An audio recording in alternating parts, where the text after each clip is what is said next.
સુરત સહિત સમગ્ર ગુજરાતભરમાં ધૂળેટી પર્વની હર્ષોલ્લાસ સાથે ઉજવણી કરાઈ છે। ત્યારે ધૂળેટીના રંગમાં રંગાતા સુરતી લાલાઓ ડીજેના તાલે ઝૂમી ઉઠ્યા હતા। તો એક યુવાનનો પરિવાર કેનેડાથી મિત્રો અને પરિવાર સાથે ખાસ ધૂળેટી રમવા સુરત આવ્યો હોવાનું જણાવ્યું હતું। સુરત સહિત ગુજરાત અને દેશભરમાં આજે એટલે કે 4 માર્ચ 2026ના રોજ ધૂળેટીના પર્વની ધામધૂમપૂર્વક ઉજવણી થઈ રહી છે। દરેક તહેવારને હોંશે હોંશે ઉજવતા સુરતીઓ આ તહેવારને પણ પોતાની આગવી સ્ટાઇલથી ઉજવી રહ્યા છે। આજે પ્રેમ અને રંગોનો પર્વ એટલે ધૂળેટીની રંગે રંગે ઉજવણી કરાઈ હતી। ડીજેના તાલે સુરતી લાલાઓએ ધૂળેટી પર્વની ઉજવણી કરી મોજ મસ્તી કરી હતી।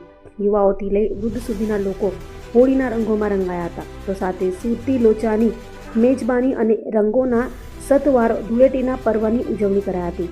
ત્યારે કેનેડાથી મિત્ર અને પરિવાર જોડે ધૂળેટી મનાવવા એક પરિવાર સુરત આવ્યો હતો અને કહ્યું હતું કે સુરતની ધૂળેટીનો આનંદ અને ઉત્સાહ કંઈક અલગ જ હોય છે। એક તરફ સુરતી લોચો તો બીજી તરફ ઠંડાઈ અને રંગોનો અનેરો સંગમ હોય છે।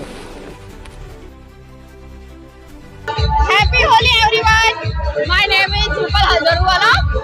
It is the place of Surat and MTB College. We have always come here with friends and families and enjoy with eco-friendly colors and gulal. And it's a color of festival and we enjoy it very much. Thank you so much. Happy Holi everyone!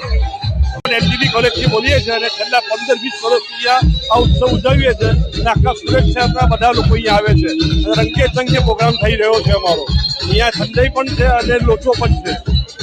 નાસ્તા પાણી સાથે ઉત્સવ ઉજવીએ છીએ અમે લોકો આનંદ ઉત્સાહ જે ઉત્સવ ઉજવીએ છીએ।